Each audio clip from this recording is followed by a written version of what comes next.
Okay, and we have a lot of catching up to do, and this is it. I hope this is it. I got my notes here. Hi, I am going to share some life updates since I took the board licensure exam for psychometricians. I'm still calling it the BLEPP, even if people are trying to make a new acronym for it. Just because I'm used to it, and BLEPP sounds much nicer than whatever the new acronym is. Anyway, hi, I'm Dani. I'm a licensed psychometrician based in Manila, and I work in education. And this has been my new introduction for quite some time now. In 2018, after I passed the board licensure exam for psychometricians, I made my first YouTube video, which has garnered over 100,000 views since posting. Every now and then, I still get notifications from people saying how that helped them in any way. And so it's very overwhelming whenever I hear stuff about that. Yeah. Also, I'm holding the microphone in such a weird way because I really want the audio to be nice this time around. And I don't know how to do it or fix the settings. I've done all that I can. Anyway, so I made an outline of things that I wanted to talk about for this video. Because after my first video in 2018, I made a follow-up video 2 years later, which was such an inconvenient time because that was a few months into the pandemic. That was in 2020. I had been working for over a year. I was in education already. I was a teacher, very far from my license as a psychometrician. And I did not see myself leaving the industry anytime soon, despite not really knowing if there were opportunities for my license. And so, a little flashback, I was still a teacher in my 2-year update. And I was also taking education units in UP Open University. Everything was fully online, but I was able to finish it 2 years later than I was supposed to. I finished it in 2021 because the pandemic happened. I was in my early 20s when the pandemic began, and now that we're quote unquote out of the pandemic, I'm now entering my late 20s. I think 27 is entering your late 20s if we're being technical about dividing an entire decade into like early, mid, and late. But anyway, I digress. It was in 2021 that I was set to renew my license for the first time, and I was at a crossroads. So this is where the update begins, the new update. I thought to myself, since I had nothing to lose, really, because in your first renewal, I don't know if this still applies, in your first renewal with PRC, they don't require you to earn CPD points. And so all you gotta do is show up, pay for the renewal fee, sign some documents, and you're good to go. And I felt that my ID was due for an update with how I looked. It was a government ID. So, who doesn't want that?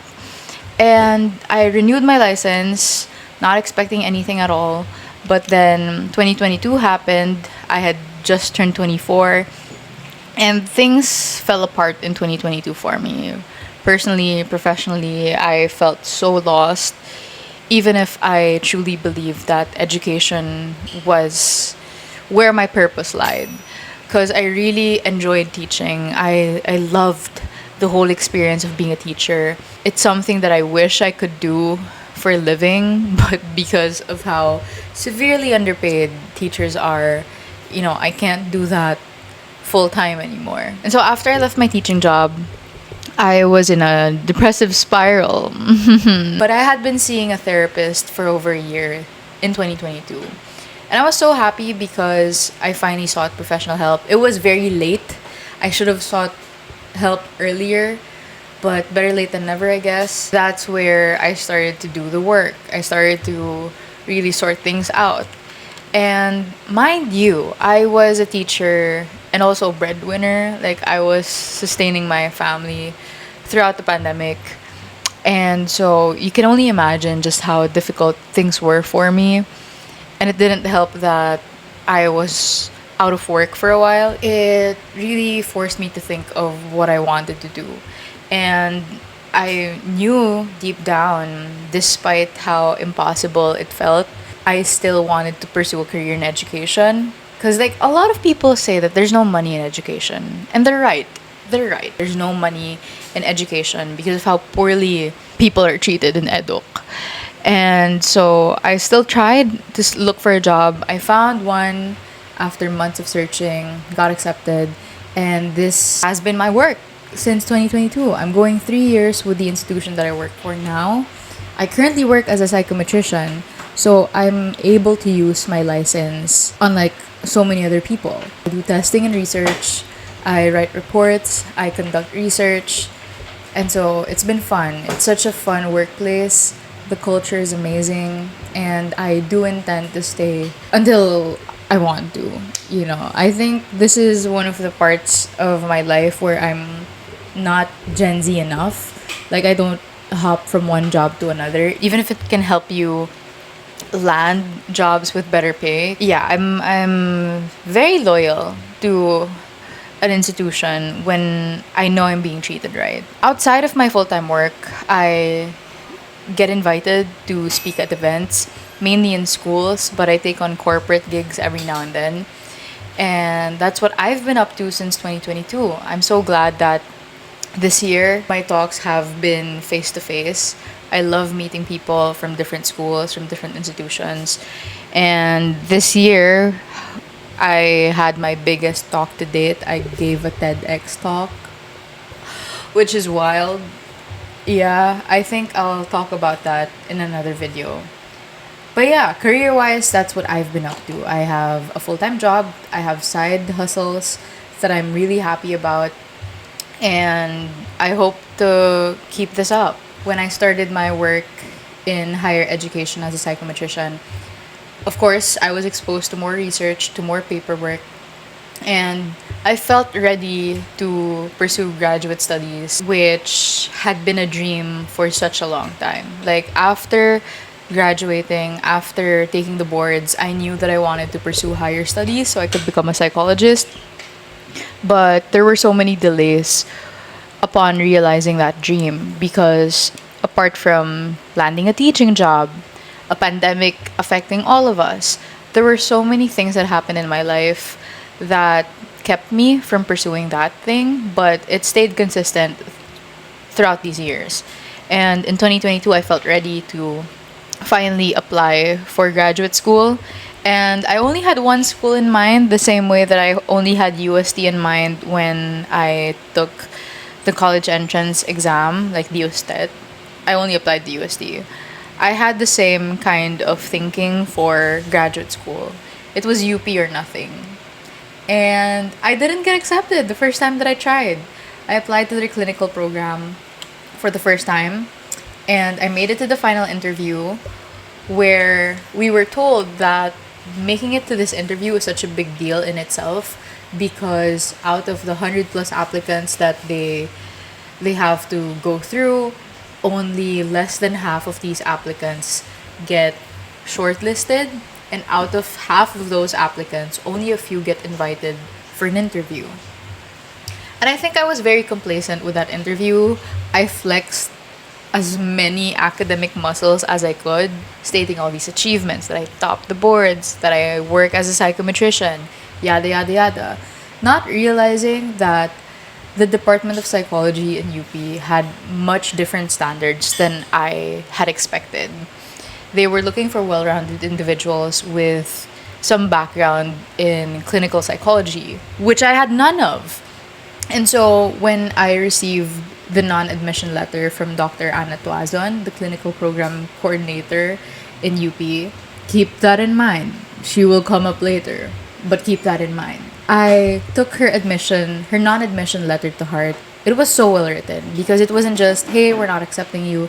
It was more of, sorry, we can't accommodate you, but if you're interested in applying again, here are some pieces of advice. Out of those pieces, all the pieces of advice that she shared, maybe 2 or 3 resonated with me. First was to test my commitment to the clinical psych program or track. As someone working in education, someone whose only clinical experience was her NCMH internship in undergrad, I had very limited things to work with. I took it as a sign to take more risks, to try out different things, to explore my interests and see just how much of an influence psychology has on me. And that led to very eventful opportunities in 2023, which I can now say, like, that rejection was a really good form of redirection. I know that's very cliche, but yeah, I'm so glad that Dr. Anna sent that non-admission letter to all of us who did not get accepted, because I took it personally. I was like, okay, these pieces of advice I will follow, even if it broke my heart to not get accepted the first time. I knew deep down that I wanted to try again. Like, as much as everyone else was saying that it would be more convenient to go to graduate school right away, to go try at a different school, to pursue my master's in the school that I work in, I knew that I wanted to go to UP because I said so. Like pursuing my master's in my workplace, working and studying in the same place. I do need the change of scenery every now and then. So 2023 was a year full of new experiences. I explored Q Cinema.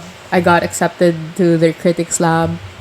I started TikTok because of that, because I really wanted to teach again. Like, that's one of the reasons why I wanted to pursue my master's, so I could teach again, so I could teach university level.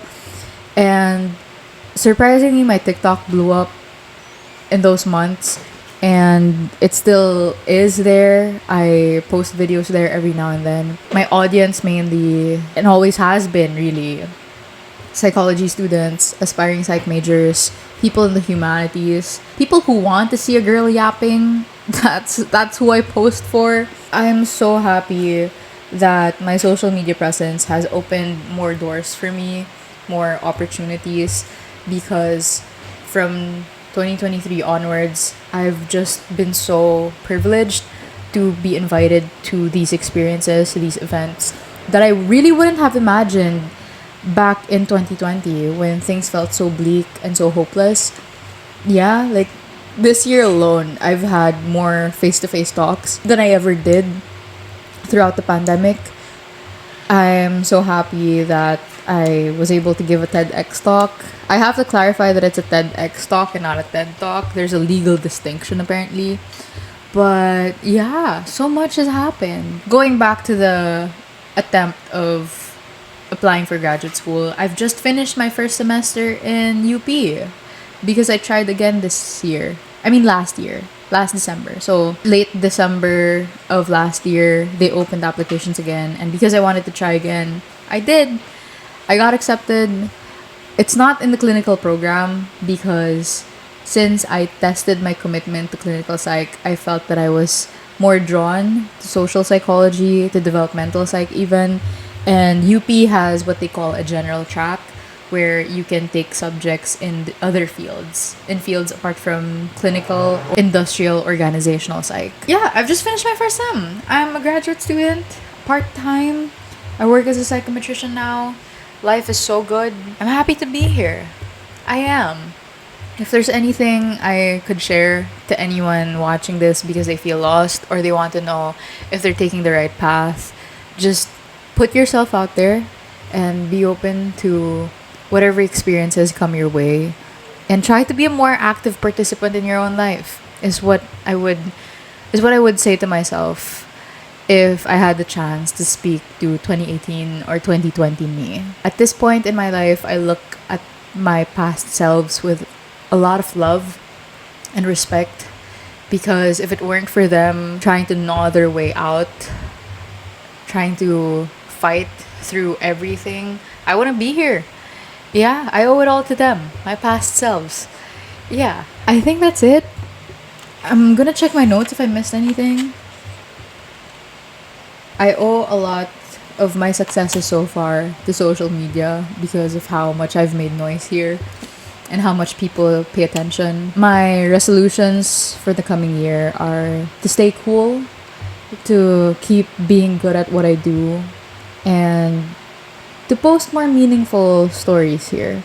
I have a blog on Substack called Therapy for Takeout. It's also in podcast form. You can check it out on Spotify. I hope to post more there.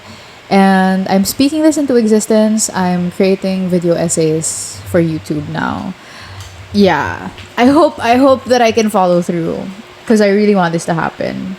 But yeah, I'm Dani. Thanks for being here. And hopefully I'll see you in the next video or blog post. Who knows? Yeah, that's it.